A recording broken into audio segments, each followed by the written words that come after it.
We're just 2 weeks away from the premiere of Loki, and for that reason, in this video, I'm going to talk about some spec books that still might be worth picking up before they get too hot.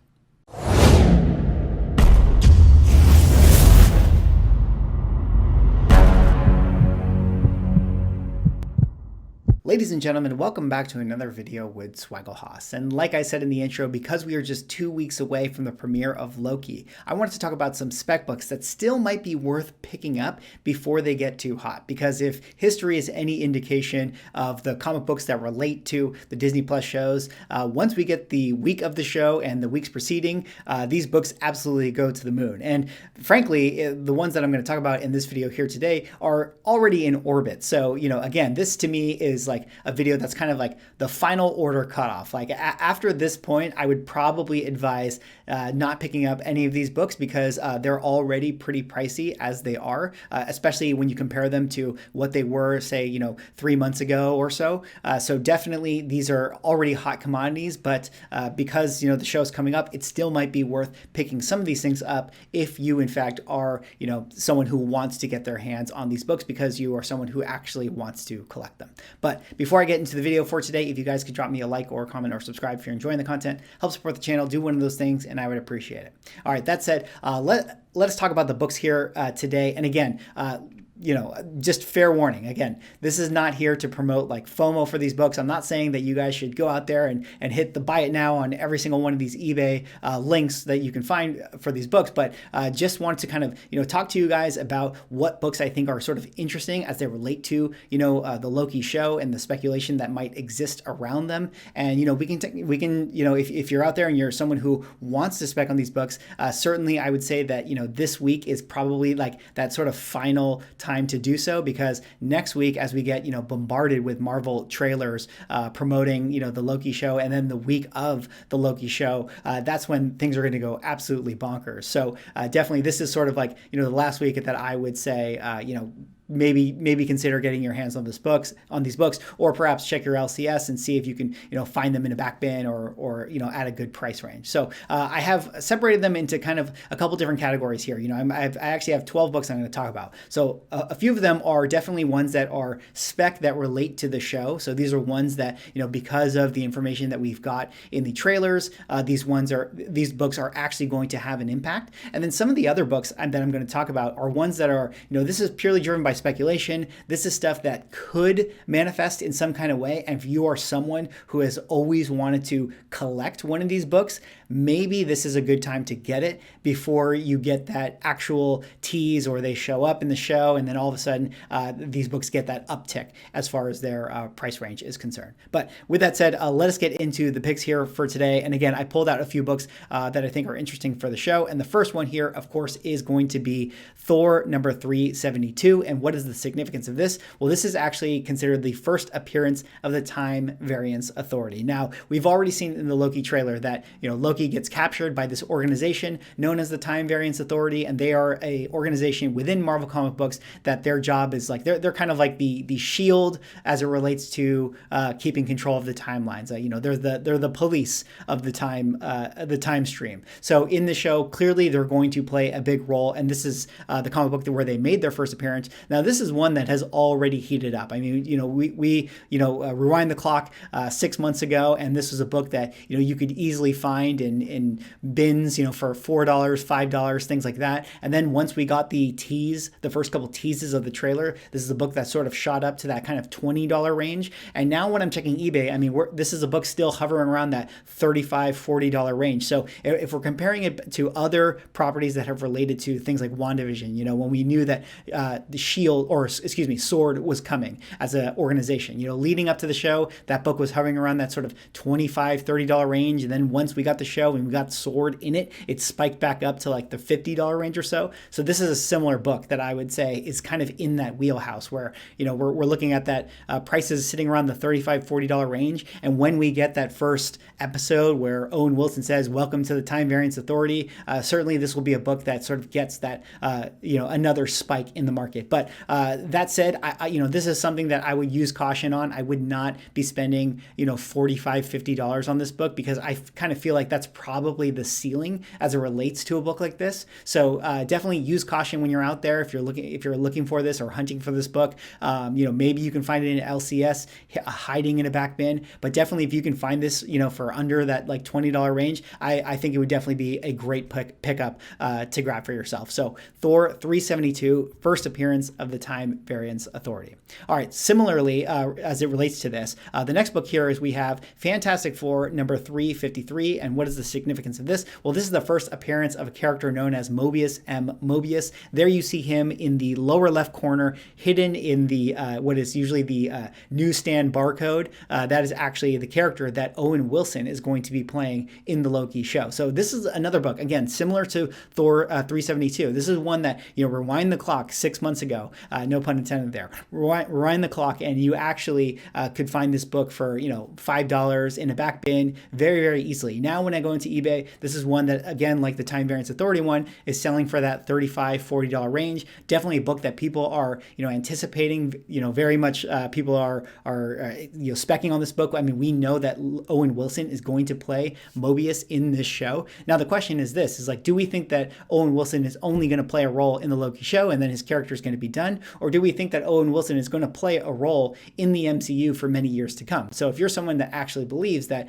Owen Wilson has legs to the show, well, then this book will continue to trend up as we get more, as we get use for him within more properties down the line. But definitely, as we get to that first premiere of the show, it's my assumption that Owen Wilson will make his appearance in the first episode. And for that reason, I think that this is a book that is going to take that little spike up just one more time. As I relate this to other videos that we've done on this channel, where I followed the WandaVision spec books, or I followed the Falcon and Winter Soldier ones. Again, they're always hot leading up to the show, and then they get even hotter the week of the show. And then when they get their major role within the episode, they definitely get that massive spike. And then there's a little bit of a correction, but usually at the end of the show, they're sitting higher than they were at the beginning. So that is why, if you're someone out there who has always wanted Fantastic Four 353, you've always wanted the Mobius and Mobius character, what I'm trying to tell you here in this video is that this is kind of that last time for you to consider getting your hands on this book, because once we get him in the show and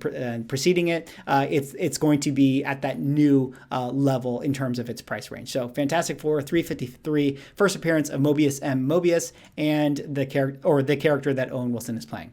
All right, let's go on down to the next pick here. The next pick is actually going to be Thor number 282. And what is the significance of this? Well, I suppose I should actually talk about these books in tandem. That we have Thor 282 and we have Avengers West Coast number 62. And these books right here are considered the first cameo and first full appearance of the Timekeepers. And of course, we've already gotten trailer images of the Timekeepers. There you see them. They're these these three godlike looking characters, their faces engraved in the wood there. Of course, they have these massive statues within the Time Variance Authority. And these Timekeepers are sort of that three-headed being that they are in control of keeping the time in order. So definitely feels like these guys are going to play a big role as it relates to the Loki show, and possibly an even bigger role as it relates to maybe Kang the Conqueror, who I will be talking about later on in this video. But this book right here, Avengers West Coast number 62, this one has definitely shot up. I mean, I'm going onto eBay right now and seeing this book sitting around those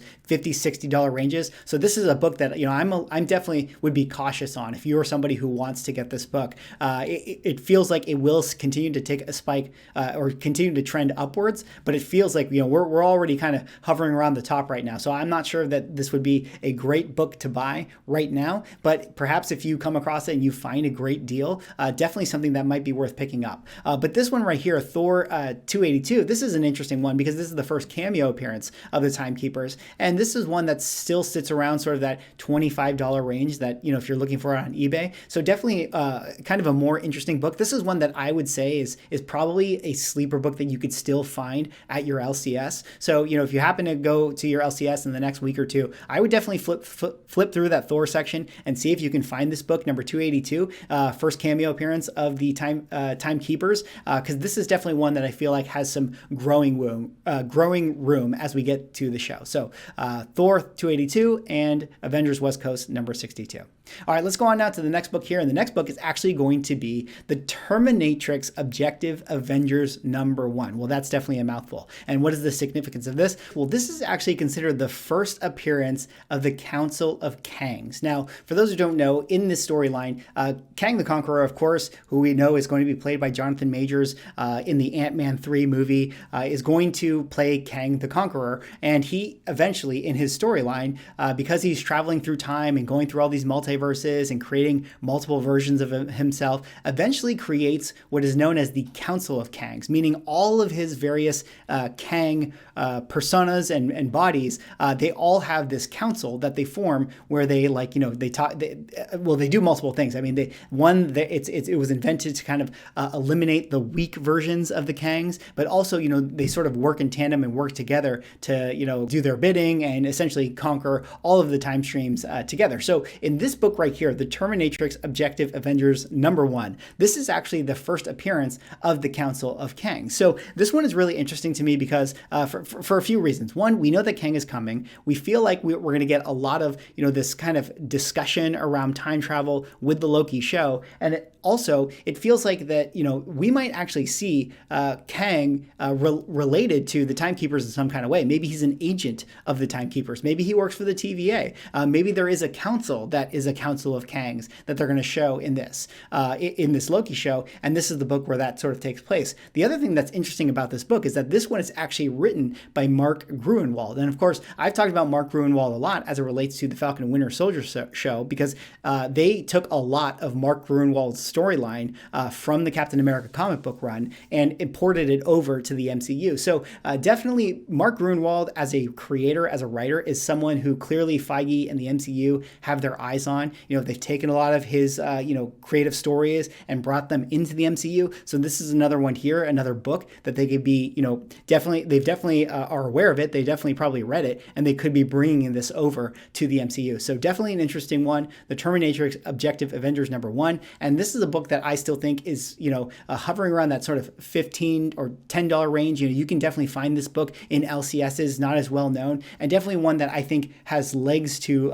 stand on and has room to grow as a spec book relating to the Loki series. So those books right there that I just talked about are ones that I feel like definitely are going to have another tick up as we get to the show, because we know that those various characters and organizations are going to make an appearance in the Loki show. These next books here are ones that I think are a little more high risk, high reward, I should say. But this one here is going to be Avengers number 23. And what is the significance of this? This is considered the first appearance of Ravonna Renslayer. Now, for those who don't know, Ravonna is the love interest of Kang the Conqueror. In fact, Ravonna is actually one of the main reasons that Kang wants to enact vengeance on the Avengers, because in one of he's always kind of like Mr. Freeze, if you're familiar with that storyline. Essentially, Kang has Ravonna, and she gets put in a timeline where she always ends up dying or gets killed in various timelines. So Kang is always trying to save her within the various multiverses that exist.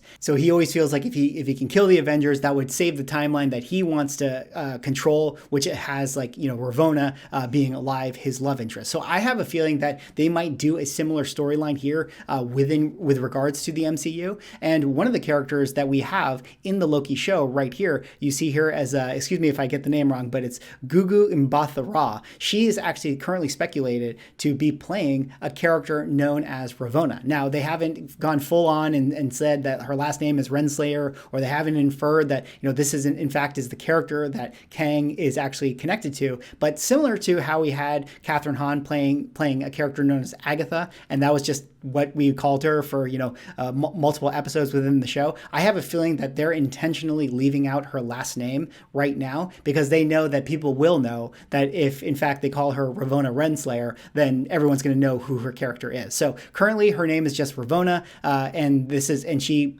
clearly works for the Timekeepers and the TVA. So definitely an interesting book. This one has gotten really hot recently over the last like few weeks. It's definitely taken a massive spike up, and this is not a book that is easy to come by right now. Definitely a book that's always going to be hovering around that sort of three-figure range now, 120, 150, maybe $200 range. So definitely something that I would say, if you want to get this book, maybe you can kind of look around and see if you can find a good deal for this one. Maybe you can find one in your LCS, but I would not pay a massive premium on this book, although I do think Ravonna will play a role in the MCU eventually when we get Kang later on down the line. So definitely a book to keep an eye on, and one that is interesting as it relates to Loki.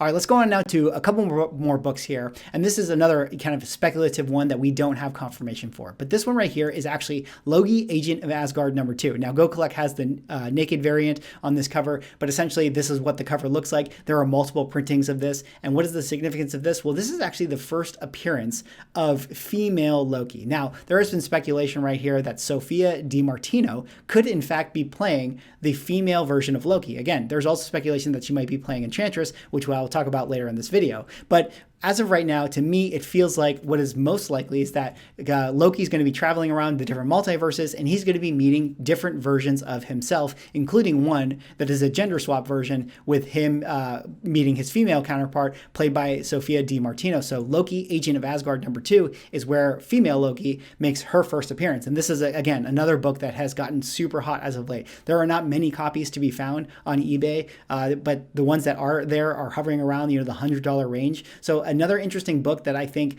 could get hot once again, especially when we get the reveal of the character of female Loki. But with that said, as I relate it to other shows like Falcon and Winter Soldier and WandaVision, I think that this is a book that's going to have a big meteoric rise and then a big fall drop off, because I'm not sure that they're necessarily going to continue on with female Loki, in the MCU. I think that it's going to be a pretty self-contained storyline where Loki has to team up with multiversal versions of himself, and by the end of the show, he's going to resolve his problems, and then that'll sort of be the end of it. So not a book that I necessarily would spec on, but maybe one that if you are someone who has always wanted to own this book, perhaps this is the time to get it before we get the reveal that she, in fact, is playing the female version of Loki within the show. Additionally to that, we have Thor #617. This is the first appearance of Kid Loki. So similarly to female Loki, I think it is very possible that Loki at some point has to team up with multiversal